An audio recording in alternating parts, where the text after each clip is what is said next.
In this video, I'm going to be talking about the book, The 7 Habits of Highly Effective People by Stephen Covey. This book is very close to my heart because this was the first book that I picked up when I decided that I will be developing a habit of reading. And I'm so glad that this was my first ever book that I read in the non-fiction genre. The impact of this particular book was so good that I picked up non-fiction books one after the another, and I'm so glad I did that because whatever I am today, I truly credit everything to the books that I have read. So in this video, I'm going to be talking about all the 7 habits that Stephen Covey talks about in his book that will make you more efficient with your time and productive at work. So Stephen Covey has actually divided these 7 habits into 2 sections. The first section is the habits which are related to personal leadership, and the second part is about interpersonal leadership.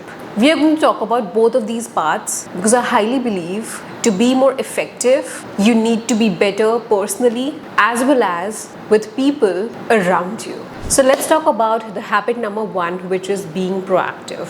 A lot of us never realize that a response to a lot of things that comes our way in our life is reactive as opposed to it should be proactive. Now, what is the difference between reactive and proactive?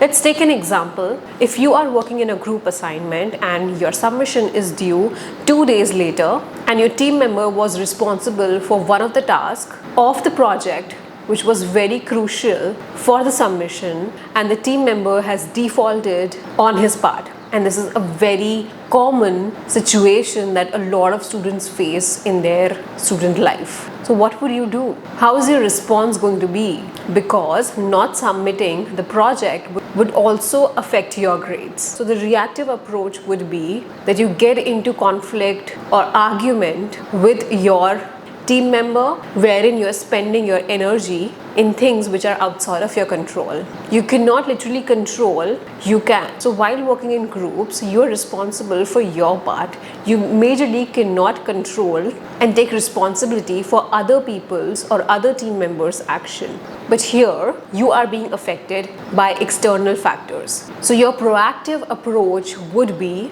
to not only just take care of your part, but also brush upon other people's part and have a soft plan for doing other person's part and make the project happen because your grades should not be affected. That's being proactive.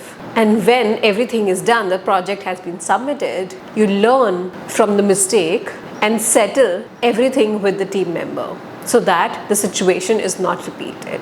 Here the situation was same, but how you react to it totally depends on how your approach is. So we should be controlling what is in our hands, what we can do. We are responsible for our actions and we are not responsible for other people's action. And this situation is not just faced by students when you go out in the corporate world or you take up entrepreneurship. You will be responsible for your actions and not other persons. So make sure that your approach is proactive as compared to the reactive. So when you have the proactive approach, you'll be efficient with your work, you'll be efficient with your emotions, and you'll be a lot in control of what is happening to you. So give this approach a thought and try applying in the situations that come into your life. Let's move on to habit number 2, that is start with the end in mind. Now, a lot of times what happens is we set up a goal and that goal is majorly not in our control.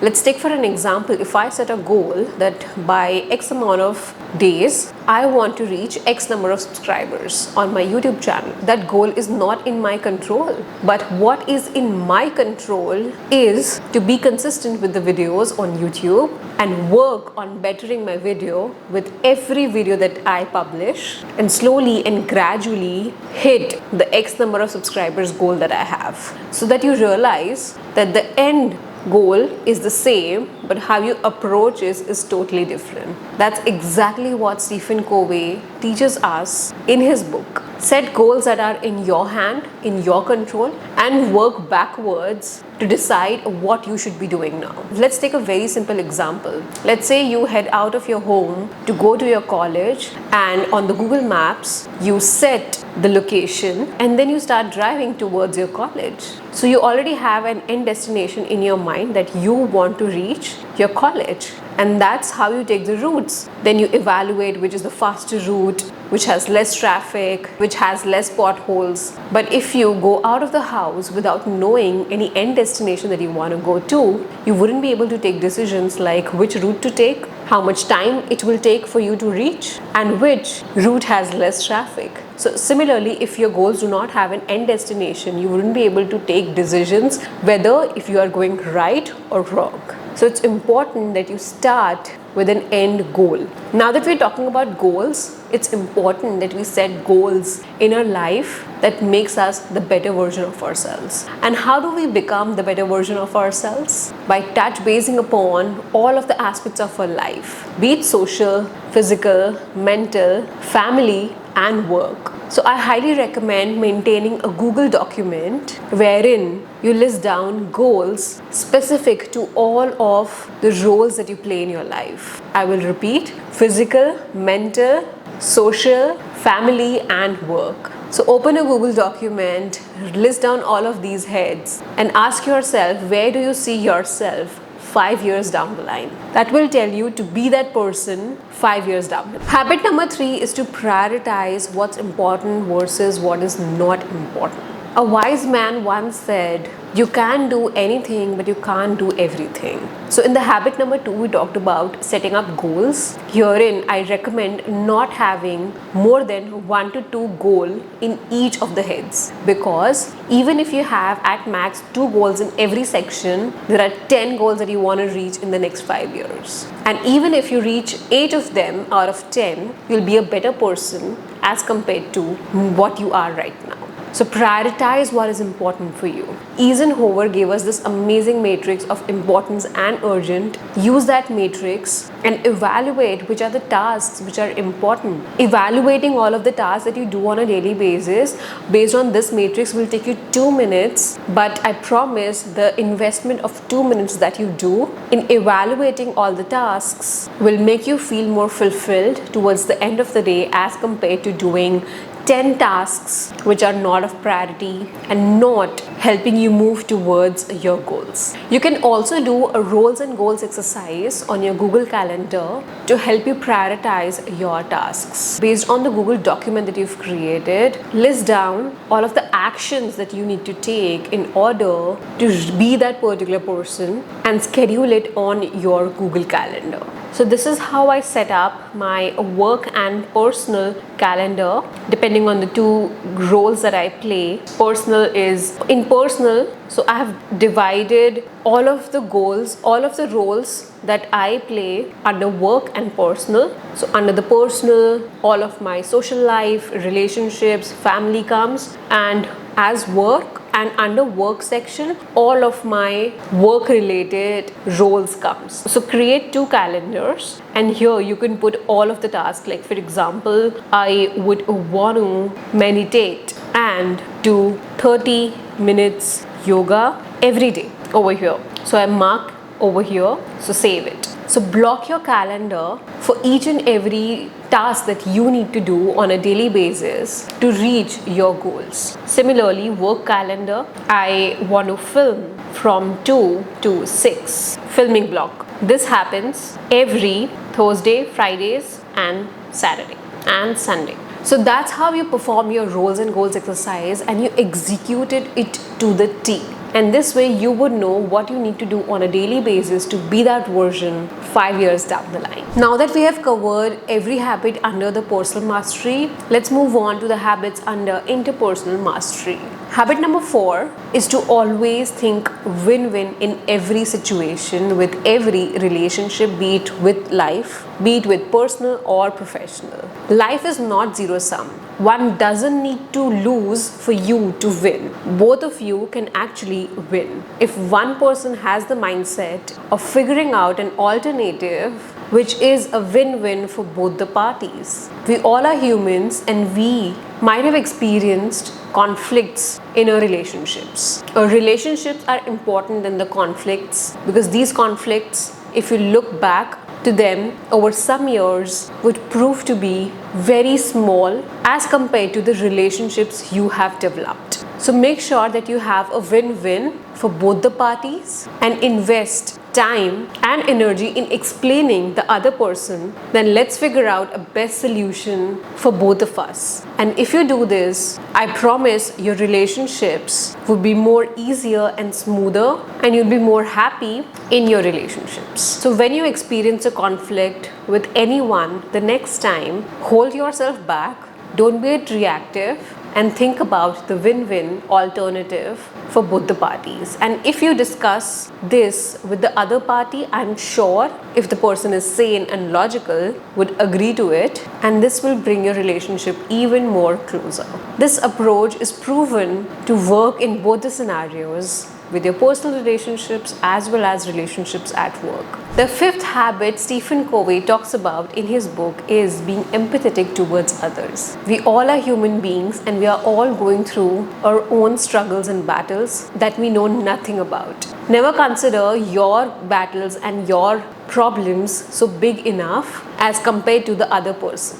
So be empathetic towards others. He talks about a wonderful concept of emotional bank account. Here are 6 ways you can have a healthy emotional bank account in your relationships. Number 1 is to genuinely understand the individual. Get into the shoes of the other person and think about how big of a problem or big of an experience they are going through. Once you do that, you'll be able to empathize more with them. And when you do that, your relationship will become really strong. And when it's time for the other person to understand, they will be there for you when you meet them. It's not the big things that matters the most, it's the little things that matters. So make sure that you are considerate towards others, little things that matter to them, because these little things will make a big impact in building a strong relationship. Again, these are applicable at both work as well as personal. Next is to keeping commitments. So whenever you commit something or say yes to something, make sure that you are true to your words. And also, if something is not comfortable or you cannot find time for it, say no and be polite and explain your reasons. I'm sure the other person would understand. It takes very little to be empathetic towards others, because a simple expression can make the other person happy, both at work as well as professional life. Have an emotional bank account in all of these relationships. Evaluate which emotional bank account in your relationships is in negative and which one is positive. Make an effort to bring the negative bank account to the positive bank account. Because we human beings do not live in silo. We function the best when we are in our social life. Because we human beings are social animals, and we function best when all our relationships are in harmony. The last habit to have interpersonal mastery is to synergize with everyone. In the last habit, we talked about how we can be empathetic towards others. In this, we'll talk about how to have good synergy in your relationships. Make sure that you are the driving force, the contributing factor in someone's success and growth. Give them real-time feedback about what they can do better and improve their life. So once you do that, your relationships would increase, your relationship would be at a better place, both at work as well as personal. And the last habit that I want to talk about makes us efficient at personal mastery as well as the interpersonal mastery, and that is the habit of renewal. We all need a restart button to restart physically, mentally, socially, and spiritually. Our body restarts physically when we exercise, any format, be it could be running, walking, doing yoga, and by eating healthy. They say you need to move your body for it to function properly, and you need to eat good to feel good. That's how you renew yourself physically. You recharge mentally by meditating, visualizing, chanting affirmations. So it's important for us to block our calendar for all of these activities that helps us be more efficient. There should be a little mindset change we all need, that these are not time-consuming activities but helps us be more efficient with our work and get into the flow of things. You recharge socially by offering service. Go to your nearby NGO and offer or volunteer in helping others. That's how you recharge socially. And lastly, you recharge spiritually by connecting to the Supreme God and meditation. All of these activities makes us better and efficient at work. So this actually forms as a solid base in order for us to perform all of the 6 activities. Reading this book has been the best decision that I have taken in my life. And if you are someone who wants to start reading, I highly recommend picking this particular book up, for it will have a big impact on your life as well as help you inculcate the habit of reading. So yeah, that was it for this video, guys. I hope the time spent on this video was useful and you would take away all of these 7 habits after watching this video. So yeah, that was it for this video, guys. Thank you so much for watching this video till the very end, and I will see you in another video. Till then, bye bye.